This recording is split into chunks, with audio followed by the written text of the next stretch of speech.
their shining star, potential MVP candidate himself. Since August 1st, Judge is actually still continuing on with the stellar performance that he has had. I know he's had a couple of slumps in there where he didn't do so well for a few games, but overall, since August 1st, Aaron Judge is hitting .307. He's had 31 hits, 11 homers, 24 RBIs, and 20 runs scored in 30 games. That means he is averaging just over a hit per game and a home run every, we'll say three, just short of every 3 games. 24 RBIs. I mean, that's almost an RBI per game itself. Like he is carrying that team right now.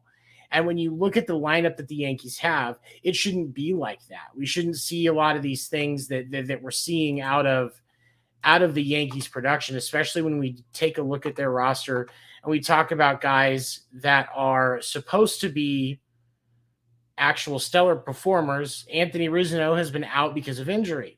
They're hoping to get him back in the next week or so. I think that I've been hearing something that he may come back next week.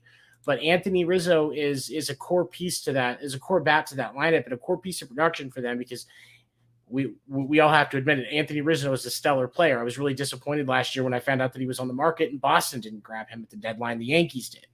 But we also look at things, one of the bigger flaws that they've had in that time frame has honestly been pitching. Their pitching has not been up to stuff. Now, while we see overall that their ERA as a team since the 1st of August is only 3.76, I think is what I saw. That's not horrible, but you have to look at a couple of things here. Garrett Cole, while his ERA over that time is only a 3.2, he's 1 for 4, and he has given up 30 hits in 6 appearances. That's an average of 5 hits a game. 15 runs, so he's given up 3 runs a game on average.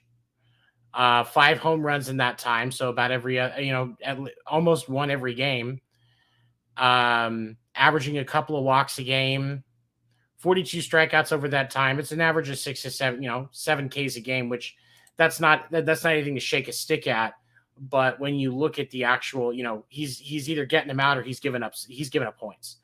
And for the Yankees to at one point have been looking at breaking the wins record for MLB for the year to now be 11-20 in their last 31 games, that's very horrible. I was watching the game last night, and going into last night's game, the 7 games prior, the Yankees were only hitting 133 with runners in scoring position. And, one of the things that I talk about on a regular basis that I think is important to remember, the reason why this is such a big deal is when you have an organization like the Yankees that are investing so much into their roster. Now, they don't have the highest roster. I think that still goes. I think that distinction sits with the Mets and the Dodgers, but the Yankees are still up there. They're top 5. And what you see is either a lack of consistency or just a lack of results in general. It's not very, what we typically see is teams get better after the All-Star break. They get that break, teams make a couple of deadline trades, and then a team like the Yankees should just be full steam ahead. But they had to squeeze out a 2-1 win today against the Tampa Bay Rays to get back to 5 games up and hope that this starts momentum for them. And unfortunately, that's just not, it's not going to be enough. They have to start winning decisively if they want to pick up any momentum going into October, which is going to be very crucial for them, because if they are a first round exit, then I think ownership of the Yankees is going to have to make a legitimate consideration on whether or not Boone and Cashman are the right person for those jobs. And I know there's been a large consensus around a lot of New York Yankees fans that already believe that Boone and Cashman aren't right for the job because of some of the decisions that have been made. And as a Red Sox fan, I love them. That should tell you they're probably not that great for the organization. And I think that Red Sox ownership has a responsibility. Steinbrenner has a responsibility to take a deep look at who he's putting in his front office and as his skipper and realize that something has to change. I don't know what you change. I don't know if you just get rid of one and not the other. There's been a lot of criticism of Coach Boone over the course of the season. Now, I don't think he's had any bad decisions that hit the level of Tony La Russa intentionally walking a guy on 2 strikes, not once but twice. but I think that there are some questionable decisions in there. So I can understand if you're going to go with one, why Cashman might be a slightly better choice, especially when you look at Boone. There was a lot of criticism, including from me. I'll take ownership on that. There was a lot of criticism on the Yankees for the roster moves that were made between when the lockout ended and when spring training started, and even going into the early part of the season. However, the Yankees made a couple of decisive moves, Josh Donaldson being one of the prime focuses, picking up Matt Carpenter in May. And the Yankees, up until the All-Star break, were the best team in baseball. Like there was no disputing it. It looked far-fetched even then that we would be able to see somebody be in contention, in true consideration for the MVP talks because of the results that he was performing. Now, of course, Shohei has continued his dominance and he deserves to be in this conversation, but I'm still going to say that I think Aaron Judge should get the MVP at this point, simply because when you think about the MVP, a lot of times, the MVP is supposed to be that player that without them, your team doesn't go as far. And I think that that's very, very true for the Yankees and Aaron Judge. As much as I hate to say it, I really hope that Aaron Judge is in a different uniform next year, which with this back and forth, you never know. This may fuel that, which I would find very, very interesting. But you also see that, you see that the Judge is performing really, really well. But if you take Judge out of the equation for the Yankees did not at any point this year put themselves into a contention for being considered one of the best teams in baseball and one of the best rosters in history, despite how underrated it was as things started to take shape in May. There is so much production. And I speak to both offensively and defensively. And I think that if you just talk about the offensive side of Aaron Judge, Shohei Ohtani is the MVP. If Aaron Judge is not as dominant defensively as he is in center field, Shohei is the MVP. And I will give anybody that. But when you look at the results that he has shown in center field, I mean, even just in looking at, Aaron Judge and his fielding percentage since August 1st, I've been using that as a thing. And of course, now I can't find the numbers on it. But I mean, Aaron Judge is one of the most dominant outfielders in the game. Again, hate to say it as a Red Sox fan, I'd love to see him in a different uniform. I think it would be funny as hell if it was a Red Sox uniform, but I don't think that's going to happen. But Aaron Judge, he's a legitimately good player.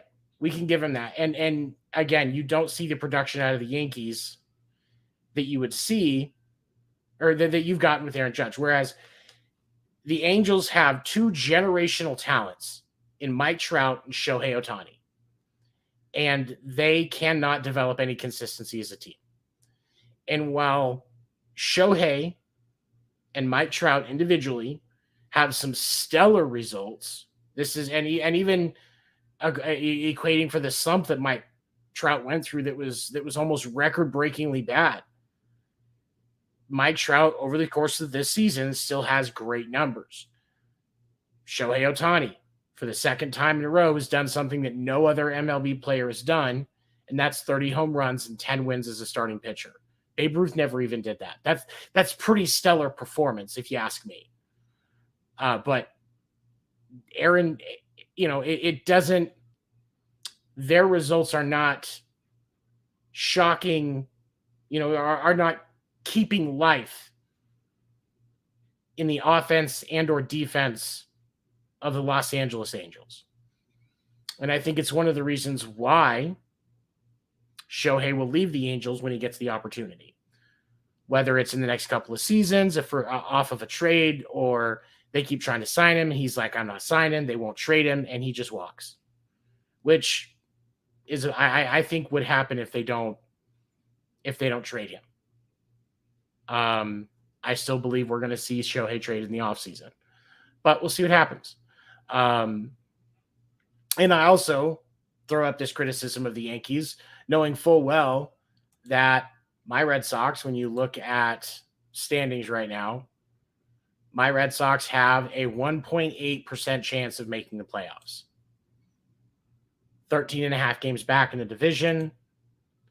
When you look at the Red Sox and wild card standings, they are 7.5 games back. And you have some pretty dominant teams. The three teams that are in the wild card right now are the Mariners, the Rays, and the Blue Jays. The three teams that are ahead of Boston in contention for the wild card slot, the Orioles are 2.5 games back, the Twins are 5 games back, and the White Sox are 7 games back. And the White Sox have caught fire recently. They are only 4-6 in their last 10. They did lose their most recent game, but they had started to find some stability out of their offense over the last couple of weeks. So I think that we can expect the contention to be there. And while I will never give up hope on my Sox, I understand that they are probably not making the postseason, and that's okay. I still like the Mariners as a sleeper pick. I think that the Mariners, this is the best team we've seen out of Seattle in 20 years. So we'll see what happens. But when we look at the Yankees, we talked about Garrett Cole's pitching. Nestor Cortez has been kind of underwhelming as well. He is 0-1 in 4 appearances since August 1st. I know that he was down with an injury for a little bit, so we can kind of take some of that with a grain of salt. He did have 22 strikeouts across those 4 appearances and an ERA of 3.33. But when you look at his numbers, and Jamison Talion, who's another one, Talion's 2-2 since the 1st of August with an ERA of 4.83, 25 Ks and 6 appearances. Those aren't bad numbers, but what those numbers scream, even a little bit with Cole's numbers, because Cole wasn't giving up a super amount, but the Yankees weren't providing any run support. Aaron Judge can't do everything. I can go through a list, and I think a lot of the issue has been for the Yankees injuries, but a lot of slumps, and those will cause problems. And this is the worst time for a baseball team to lose momentum. So I think it's crucial that the Yankees use this game, just start grinding out wins. Even if you got to grind them out, just get the W. They don't ask how, they ask how many. But we'll see. We'll see what happens. All right, moving on. I wanted to also talk about some notable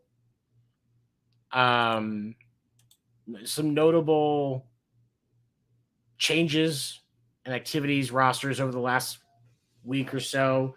September call-ups, we've seen some changes on the roster with the fact that the roster expansion you get September 1st.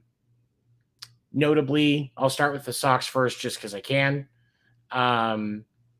Tristan Casas was called up yesterday, played his first game today, got a hit in his first game. Boston won their game 5-2. Stellar performance. He looked really, really good on first base. I think that he is going to have a huge benefit from continued mentorship from Eric Hosmer. And I think Boston might actually have a chance at finally having a good first base tandem between Eric Hosmer and Tristan Casas. Connor Wong was also called up, and very, very talented catcher. I didn't expect the results that we've already seen out of Connor Wong. He's already gotten a hit. He's already gotten a home run. And I think he's going to be a very talented addition. Don't get me wrong. I like Reese McGuire, but I think that some more consistent young talent is going to be a good thing. Because if they can utilize some of that young talent that they're getting on a deal, it's going to be a lot easier for them to do what they need to do, which is pay Devers and Bogarts. They did also call up a pitcher. Where is his name at? There it is. Edward Bizardo. His contract has been picked up. The Yankees, we're just talking about them. They called up Oswald Peraza, shortstop from their AAA. He already looks pretty good. Interested to see what he does. They've been very excited to see him. Marwin Gonzalez was also brought in. He was on the paternity list technically, but Marwin Gonzalez is going to be a good piece for the Yankees, especially as they move into October. Let me see some other interesting ones that I wanted to pull up. Sox had just gotten through playing a series with the Rangers. They won that. They swept that series today in the fourth game, which is something Boston definitely needed because they're now on a 5-game streak. But the Rangers, they selected the contract of right-handed pitcher Jesus Tinoco from AAA Round Rock. They also called up Nick Solak for Round Rock, and they transferred Josh Spores, I will mess up that last name every time, to the 60-day IL. Rangers have had definitely some injury issues as well. Mariners, I know their sleeper team that I talked some about. Matthew Boyd was pulled off of the injured list, and Taylor Trammell was pulled up from Tacoma. And yeah, some decent moves all the way around. Ryan Aguilar and Zach Weiss were called up for the Angels. Those poor guys. Let me see here. Astros called up Hunter Brown and catcher Yainer Diaz. Nico Goodrum and pitcher Peter Solomon were DFA'd. Also, I forgot to mention the Rangers DFA'd Dallas Keuchel today. Keuchel pitched against the Red Sox yesterday, and it was not a good game. I was saying it earlier in some group chats. Keuchel was missing pitch locations like Angel Hernandez does. Like it was bad. Served several pitches just right where Red Sox hitters wanted him. He's been DFA'd. He might go to their AAA if nobody picks him up off of waivers, which I doubt anybody will. He had a very short spark, it seems like. One good season was 2019, one solid season. Chicago got rid of him. He hasn't been worth anything since. That was definitely an interesting thing that I thought. But he really wasn't locating well. I don't know if maybe part of it was a confidence issue. You know, the Rangers have been getting throttled this year. They don't have a very good record. Twins picked up Austin Davis off of waivers. Red Sox were the ones that DFA'd him, and added him to the active roster. They also called up Billy Hamilton from AAA St. Paul and transferred outfielder Trevor Larnach to the 60-day IL. Orioles called up prospect Jesus Avilar from AAA Norfolk and DL Hall as well. And they designated infielder Richie Martin for assignment. A lot of moves. We're going to get to see some prospects. I'm really excited for Tristan Casas, though, for Boston. I think it's going to be a great marriage. Keep Hosmer for another year and let Casas learn. Hosmer has mentored Casas since he was a teenager. So I think that you have an established relationship there that's going to be really good for Boston to exploit, and we'll see what happens. Let me see, what else did I want to talk about? We're still not seeing.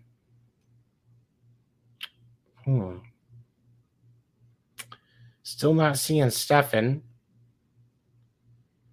and I thought that he would be able to join us tonight. Let me see if there is anything else. The Yankees did announce today Benintendi has a broken wrist bone and will need surgery. Status is uncertain. We may not see him before the end of the season, which really puts them in a position because they grabbed him for a reason. They needed a left-handed hitter, and they needed somebody that would be able to go with them to face the Blue Jays when they go to Toronto, and he is now Thunk. So I think that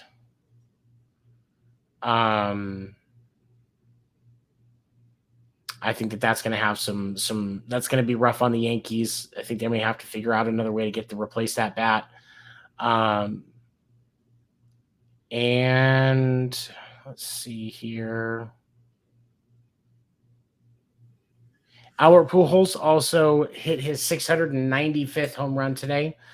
So he is 5 away. He is 5 away from that quest for 700. I'm still definitely on the boat where I think he's going to get it. When you look at Pujols' stats, one of the reasons I like ESPN is they show some projections, and often they're a little meh, but we'll see what happens. They are projecting that he will get 3 more home runs this year. That is before today's though, so they're still saying that he may only hit 697 and fall 3 short. I think he will do better than that, especially when you factor in the fact that the Cardinals are going to make the postseason. I still think that we're going to see. I think we're going to see him hit 700 this year, but we'll see what happens. And what else was I looking at? I was kind of hoping that Stefan would just pop in, like he had been having some tech issues or something.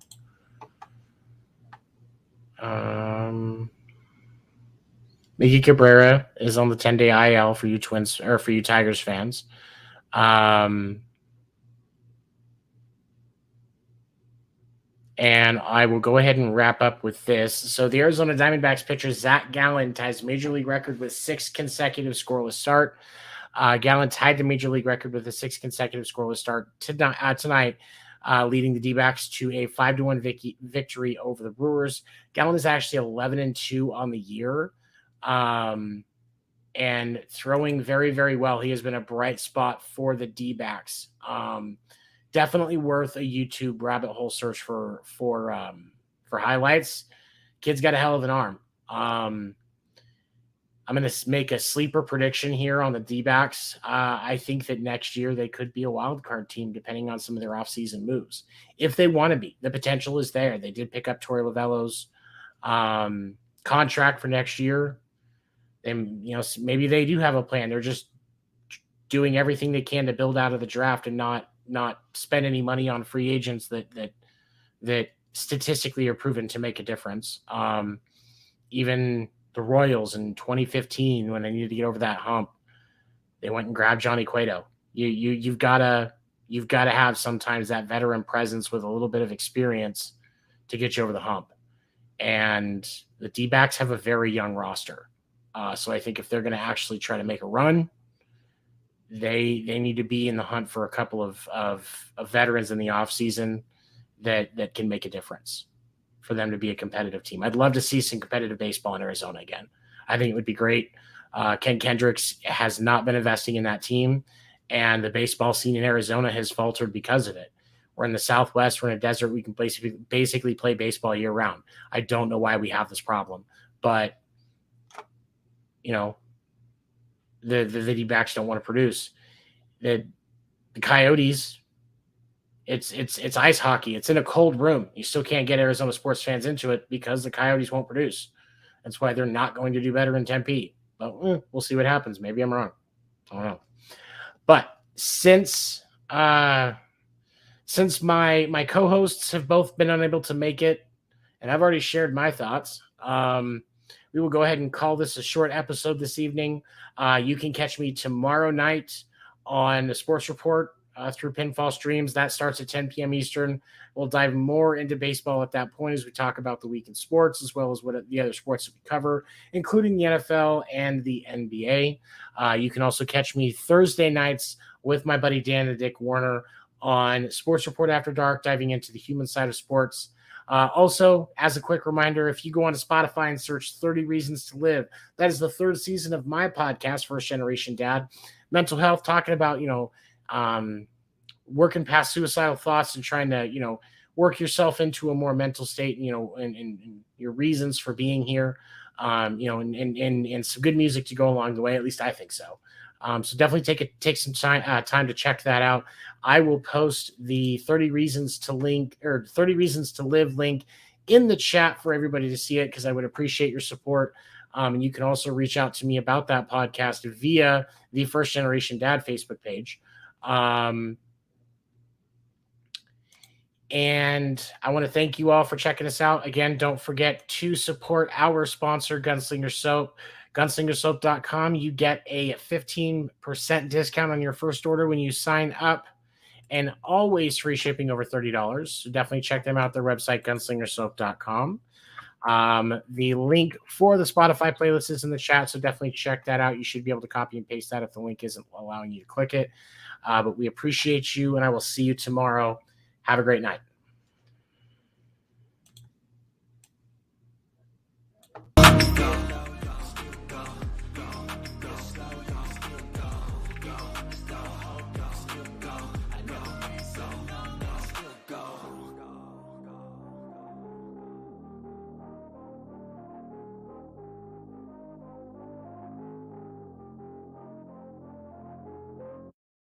Even when you feel low, you can still go. Even when you feel slow, you can still go. Even when there's no hope.